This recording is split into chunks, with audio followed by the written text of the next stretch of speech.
Back in 2018, about a month before he passed away, Mac Miller released my favorite album of all time, Swimming. This was a random request. I know I have some other requests that I need to get to for different artists and albums. I just haven't been able to focus on listening to new music right now, but I will get to them eventually. I have one in the pipeline right now. But this is another Mac album that I felt like I had to release for my own sanity. You can also find my Circles review a couple videos back. As far as albums go, this is my favorite album of all time, personally. I can guarantee you that it's my number one listened to album of all time. I think Small Worlds is in my top 5 most replayed songs every year on the Apple Music Rewind. I could talk about this album all day. I have endless ways to describe its importance to me. If you're a fan of Mac's older music, his newer music, and by newer, I guess I mean like in the last 5 to 9 years, which is kind of crazy. His newer music is a huge divergence from what you would expect. The Divine Feminine, which I can't believe is almost 10 years old. I remember listening to it the day it came out. It's pretty much where his sound started to make his evolution towards this funky rap, but not really rap. He does have some elements of rap, but it's jazz, a lot more singing, which it gets him out of his comfort zone, truly.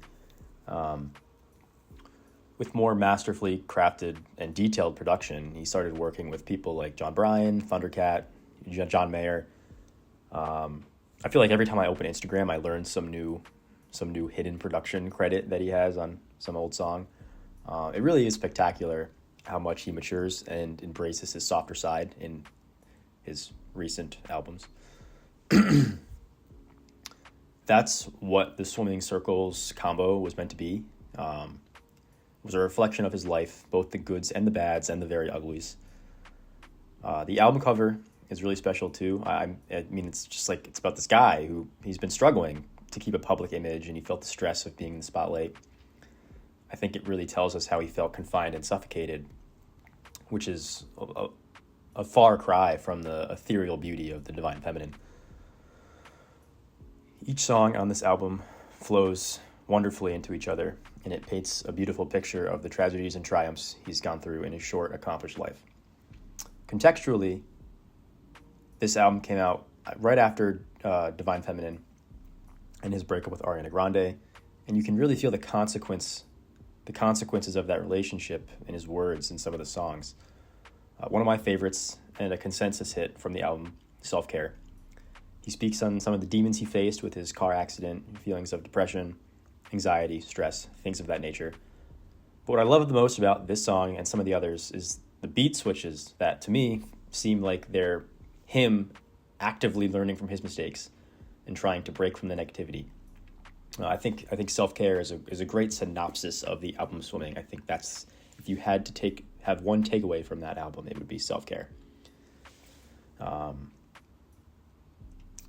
But it always felt to me like his attempt at positive lyrics seemed a little dishonest.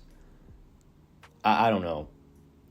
Like that's the way I've interpreted this album always from the day it came out, is he's wearing this mask of contentedness or false hope. Just the way that some of the songs sound doesn't display a good vibe for the supposed newfound clairvoyance that he has. Wings, The End of Perfecto, Dunno, for example. Maybe this is just me using hindsight because of the way his life ended, but then you get to the other songs and they're like he recorded heaven in a studio.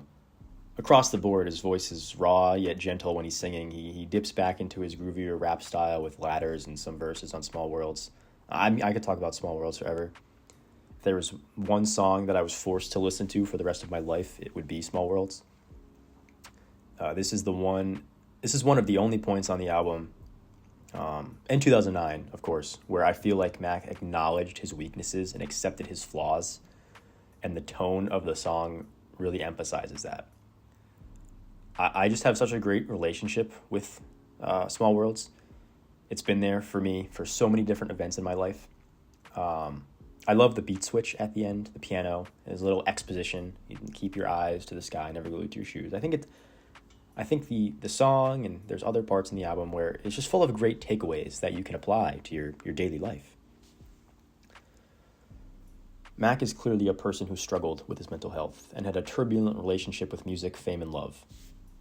It's laid out in his words, the choice of instruments. If you haven't listened to his Tiny Desk performance, go listen to it immediately. And if you have, listen to it again.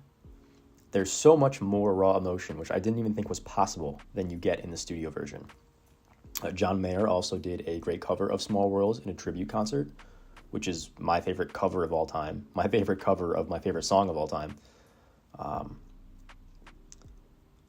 I love the ending of the album. 2009 is just tremendous. I still tear up when I hear the violins. And then So It Goes caps everything off fantastically.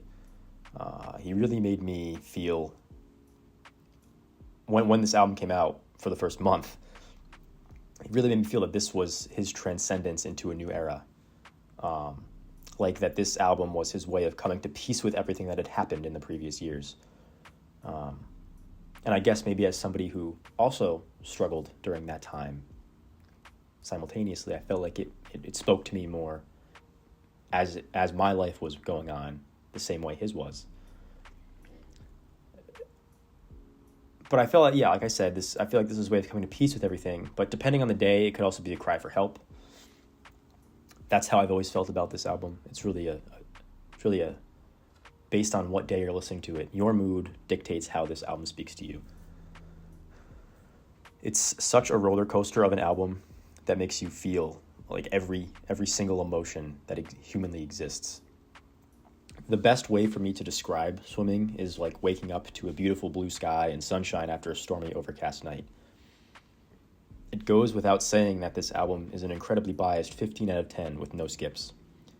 I used to skip Swings, Dunno, Conversation Part 1. I've since learned not to, and you need to enjoy this album and cherish every word he speaks, because there's only so many more. Listen to this album for the first time, or listen to it like for the 100th. I don't care. Knowing how his story transpired, Swimming takes on a whole nother level of importance for me. I probably have more to say, but I don't want to make this a 3-hour long video. Thank you for listening if you've made it this far.